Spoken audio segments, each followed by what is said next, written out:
معزز سامعین و ناظرین، ابو سفیان کہتے ہیں ہرقل نے ان کے پاس قریش کے قافلے میں ایک آدمی بلانے کو بھیجا۔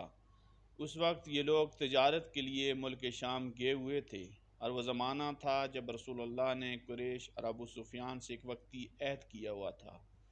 جب ابو سفیان اور دوسرے لوگ ہرقل کے پاس الیا پہنچے جہاں ہرقل نے دربار طلب کیا تھا، اس کے گرد روم کے بڑے بڑے علماء، وزراء، عمراء بیٹھے ہوئے تھے۔ ہرقل نے ان کو اور اپنے ترجمان کو بلایا، پھر ان سے پوچھا، تم میں سے کون شخص مدعی رسالت کے زیادہ قریبی عزیز ہے؟ ابو سفیان کہتے ہیں میں بول اٹھا کہ میں اس کا سب سے زیادہ قریبی رشتہ دار ہوں، اور یہ سن کر ہرقل نے حکم دیا، اس کو میرے قریب لا کر بیٹھاؤ اور اس کے ساتھیوں کو اس کی پیٹھ کے پیچھے بیٹھا دو۔ پھر اپنے ترجمان سے کہا کہ ان لوگوں سے کہہ دو کہ میں ابو سفیان سے اس شخص کے حالات پوچھتا ہوں، اگر یہ مجھ سے کسی بات میں جھوٹ بول دے تو تم اس کا جھوٹ ظاہر کر دینا۔ ابو سفیان کا قول ہے کہ خدا کی قسم اگر مجھے غیرت نہ آتی کہ یہ لوگ مجھ کو جھٹلائیں گے تو میں آپ کی نسبت ضرور غلط گوئی سے کام لیتا۔ خیر، پہلی بات جو ہرقل نے مجھ سے پوچھی وہ یہ کہ اس شخص کا خاندان تم لوگوں میں کیسا ہے؟ میں نے تو وہ تو بڑے اونچے عالی نسب والے ہیں۔ کہنے لگا، اس سے پہلے بھی کسی نے تم لوگوں میں سے ایسی بات کہی ہے؟ میں نے کہا نہیں۔ کہنے لگا، اچھا، اس کے بڑوں میں سے کوئی بادشاہ ہوا ہے؟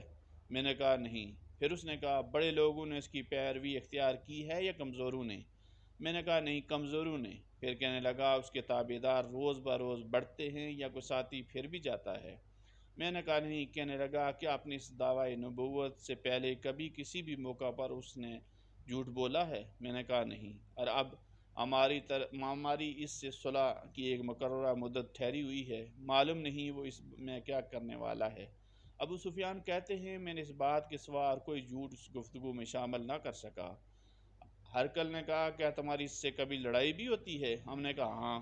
بولا، پھر تمہیں عارض کی جنگ کا کیا حال ہوتا ہے؟ میں نے کہا، لڑائی ڈول کی طرح ہے، کبھی وہ ہم سے میدان جنگ جیت لیتے ہیں، کبھی ہم ان سے جیت لیتے ہیں۔ ہرقل نے پوچھا، وہ تمہیں کس بات کا حکم دیتا ہے؟ میں نے کہا، وہ کہتا ہے صرف ایک اللہ ہی کی عبادت کرو، اس کا کسی کو شریک نہ بناؤ، اپنے باپ دادا کی شرک کی باتیں چھوڑ دو، اور ہمیں نماز پڑھنے، سچ بولنے، پرہیزگاری اور صلہ رحمی کا حکم دیتا ہے۔ یہ سب سن کر پھر ہرقل نے اپنے ترجمان سے کہا، ابو سفیان سے کہہ دے میں نے تم سے اس کا نسب پوچھا تو تم نے کہا وہ ہم میں عالی نسب ہے، اور پیغمبر اپنی قوم میں عالی نسب ہی بھیجے جایا کرتے ہیں۔ میں نے تم سے پوچھا، دعوی نبوت کی بات تمہارے اندر اس سے پہلے کسی اور نے بھی کہی تھی؟ تو تم نے جواب دیا نہیں۔ تب میں نے اپنے دل میں کہا، اگر یہ بات اس سے پہلے کسی نے کہی ہوتی تو میں سمجھتا کہ اس شخص نے بھی اس بات کی تقلید کی ہے جو پہلے کہی جا چکی ہے۔ میں نے تم سے پوچھا، اس کے بڑوں میں کوئی بادشاہ بھی گزرا ہے؟ تم نے کہا نہیں۔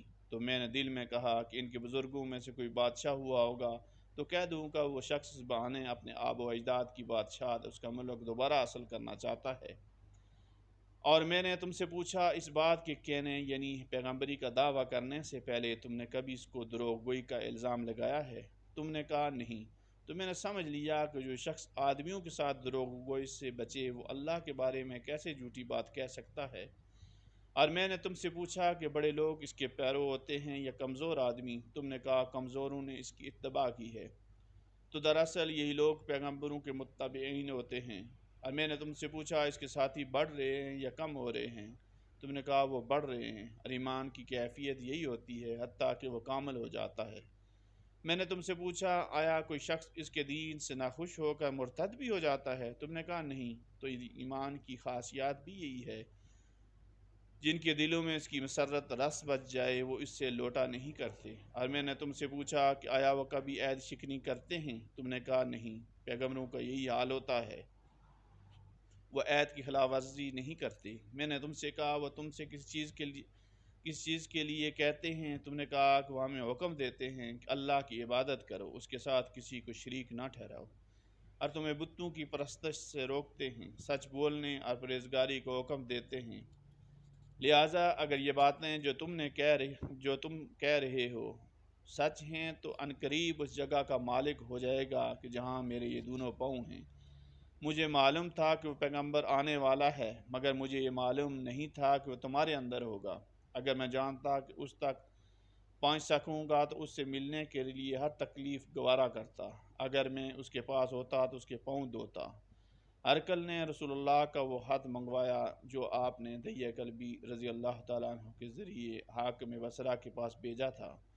اس نے وہ ہرقل کے پاس بھیج دیا تھا، پھر اس کو پڑھا اور اس میں لکھا تھا، اللہ کے نام کے ساتھ جو نہایت مہربان اور رحم والا ہے۔ اللہ کے بندے اور اس کے پیغمبر محمد صلی اللہ علیہ وآلہ وسلم کی طرف سے یہ خط ہے شاہ روم کے لیے۔ اس شخص پر سلام ہو جو ہدایت کی پیروی کرے۔ اس کے بعد میں آپ کے سامنے دعوت اسلام پیش کرتا ہوں۔ اگر آپ اسلام لے آئیں گے تو دین اور دنیا میں سلامتی نصیب ہوگی۔ اللہ آپ کو دوہرا ثواب دے گا۔ اگر آپ میری دعوت سے روگردانی کریں گے تو آپ کی ریا کا گناہ بھی آپ ہی پر ہوگا۔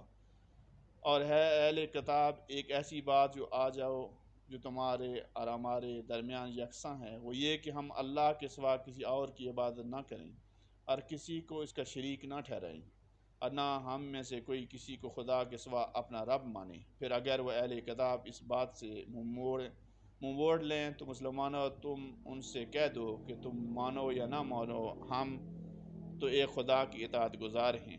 ابو سفیان کہتے ہیں جب ہرقل نے جو کچھ کہنا تھا کہہ دیا اور خط پڑھ کر فارغ ہوا تو اس کے ارد گرد بہت شور و غوغا ہوا، بہت سی آوازیں اٹھیں، ہمیں باہر نکال دیا گیا۔ تب میں نے اپنے ساتھیوں سے کہا، ابو کبشہ کے بیٹے کا معاملہ تو بڑا بڑھ گیا، دیکھو تو اس سے بنی اصغر یعنی روم کا بادشاہ بھی ڈرتا ہے۔ مجھے اس وقت سے اس بات کا یقین ہو گیا کہ حضور صلی اللہ علیہ وآلہ وسلم ان قریب غالب ہو کر رہیں گے، حتیٰ کہ اللہ نے مجھے مسلمان کر دیا۔ ابن ناطور ایلیا کا حاکم ہرقل کا مصاحب اور شام کے نصارہ کا لاٹ پادری بیان کرتا تھا کہ ہرقل جب ایلیا آیا ایک دن صبح کو پریشان اٹھا تو اس کے درباریوں نے دریافت کیا کہ آج ہم آپ کے حالات بدلی ہوئی پاتے ہیں، کیا وجہ ہے؟ ابن ناطور کا بیان ہے کہ ہرقل نجومی تھا، علم نجوم میں سے وہ پوری مہارت رکھتا تھا۔ اس نے اپنے ہم نشینوں کو بتایا، میں نے آج رات ستاروں پر نظر ڈالی تو دیکھا خطرہ کرنے والوں کا بادشاہ ہمارے ملک پر غالب آ گیا ہے۔ بھلا اس زمانے میں کون لوگ ختنہ کرتے ہیں؟ انہوں نے کہا، یہود کے سوا کوئی ختنہ نہیں کرتا، سو اس کی وجہ سے پریشان نہ ہو۔ سلطنت کے تمام شہروں میں یہ حکم لکھ بھیجیے کہ وہاں جتنے یہودی ہیں سب قتل کر دیے جائیں۔ وہ لوگ انہیں باتوں میں مشغول تھے کہ ہرقل کے پاس ایک آدمی لایا گیا جسے شاہ غسان نے بھیجا تھا۔ اس نے رسول اللہ کے حالات بیان کیے۔ جب ہرقل نے سارے حالات سن لیے تو کہا کہ جا کر دیکھو وہ ختنہ کیے ہوئے ہے یا نہیں۔ انہوں نے اسے دیکھا تو بتلایا کہ وہ ختنہ کیے ہوا ہے۔